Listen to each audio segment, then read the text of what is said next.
In 2011, the most destructive wildfire in Texas history roared through Bastrop State Park. Let me go down there and look at it. What's your location? Greg Creacy was there, as over 90% of the park burned. The wildfire at Bastrop State Park was incredibly intense. It was a stand-replacing fire. It started the growth of a pine forest all over from square one. When the fire removed the trees, it left the soil exposed and vulnerable to erosion. We were losing sections of our road, we were losing culverts. We had to be proactive to stabilize those soils in order to protect a lot of our valuable infrastructure. So now, this batch will go on the ground in December. Greg is working to restore the park, one seedling at a time. Immediately after the fire, we were searching for what's going to be the next steps. And one of the first ones that Greg mentioned was we have a need for a greenhouse. We transplanted them into these pots and they'll be replanted in the high visibility areas of the park. Ideally, we want trees every 10 feet or so. Take as much time as it takes. It doesn't matter.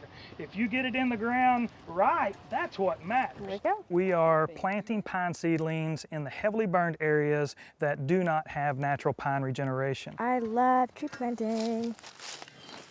The first planting season, we planted about 225,000 pine seedlings. Yay! And we anticipate to have over 2 million seedlings in the ground within 5 years. Greg wears a variety of different hats in his role. He is our go-to person for the endangered Houston toad. One of the efforts that seems to be paying off for the Houston toad is an egg collection campaign. We harvest a large portion of Houston toad egg strands that we find in the water, and we raise those in captivity to either tadpole stage or small toadlet stage. And then we release them in the same area where they were harvested. That way we're bypassing that part of the life cycle that has a very high mortality rate.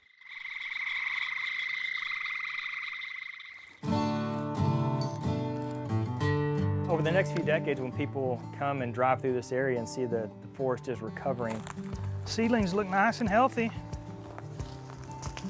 A lot of that will be because of the good decisions that Greg Creacy has made.